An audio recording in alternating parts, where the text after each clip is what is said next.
Our family, it seemed like forever. We were one of those families that were caught up in the immigration battles. Me and my sister grew up around illegal aliens. We both actually happened to have married illegal aliens. And some people say, how can you fight this if you married an illegal alien and you're also your sister and all this kind of stuff? Well, I tell her, when we were little girls, there was nothing else around us except illegal aliens. And my husband actually became my protector, and then he became my husband. But when all of this mess started, right after amnesty, I was actually working for the government. And I actually went to work for the government because I wanted to give back to my community. I just wanted to help as much as I could. The only thing I didn't realize when I went to work for my county government was that we were helping illegal aliens right and left. They did an amnesty, and what most people don't realize is that all these people they let in not only didn't have an education, they didn't even know about hygiene, they had no money. So it was up to the health departments in every county to help these people. And so as thousands and thousands came in, I had never heard the word racist used on me or anybody else. I hadn't heard that word. But all of a sudden, I'm being called a racist because I told them that no, I was not going to help them falsify their papers. No, I wasn't going to do what they wanted me to do. And they'd say, look at you. You look like us. You are a racist if you don't help us. Well, we didn't help them. And I started getting involved. I met a lovely, lovely woman that just passed away, and Barbara Coe. Barbara Coe fought and fought and fought so none of our children would be dead. We went all the way to Washington, D.C. with our own money. And we tried to warn them. The only thing we didn't know is that our elected officials already knew and they didn't care. And then there was some that didn't even believe us. They thought we were making up stories. But she fought to the very, very end. So here we are. I'm fighting. I'm trying to do everything I can to stop illegal immigration. But people don't even want to talk about it. People don't even want to discuss it. People don't even want to think that it's happening. We live in the greatest nation in the world. How is it possible that our children are dying in our neighborhoods by people that aren't even supposed to be here? And then my sister calls me in the middle of the night and tells me Ruben was shot. Now, were we shocked? Just like you were shocked. Ruben had actually been in Southern California for Christmas. And we did everything to protect that child because we were so worried about gangs and everything, and we wanted to bring our child home to his mom safely. And 2 days after Christmas, an illegal alien in a pickup truck was going by when he was coming home from a friend's house. They had been playing Nintendo. And this child should have known better, because we grew up in such a horrible condition. Our children were not allowed to walk home. Our children got rides everywhere. But it was easy for him, I guess. Who would have thought? I know he wouldn't have thought that he would be shot half a block away from my mother's house. When they seen him walking home with two other boys, the illegal aliens in a pickup truck, a whole bunch of them, turned around and asked him what he claimed. And since We were brought up to believe we were Americans. We're Americans, and that's what we taught our children. And he said, we don't play games like that. We're Americans. And the man grabbed him by the shoulder and shot him in the back of the head. He wasn't alive.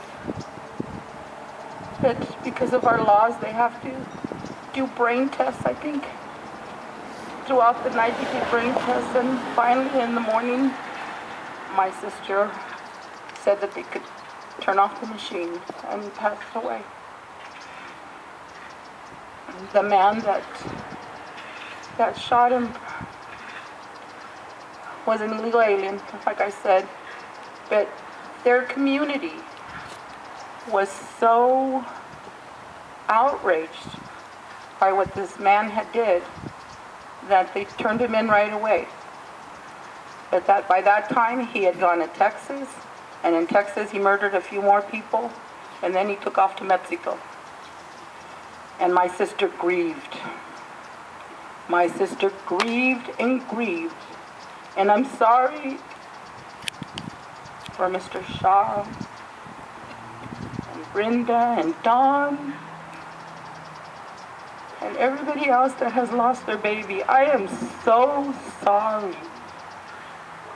But 20 years later, my sister still grieves. She grieves, she grieves. It's just one thing we don't usually talk about together, because I think then we both be crying. It's just so hard for her.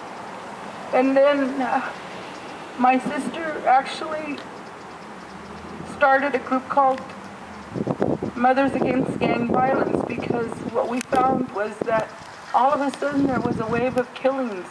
This is up on Northern California, where they pick lettuce. They call it the lettuce capital of the world. And this is one thing we have found out, is that a lot of the congressmen and Congressman Sam Farr, and now I know you know Jeff Denham, if you've heard that name. Yes. Jeff Denham. My sister actually helped Jeff Denham when he first got elected, and now he's the one, the Republican, that signed on with the Democrats to pass these bills that are going through. My dear friend Barbara's gone.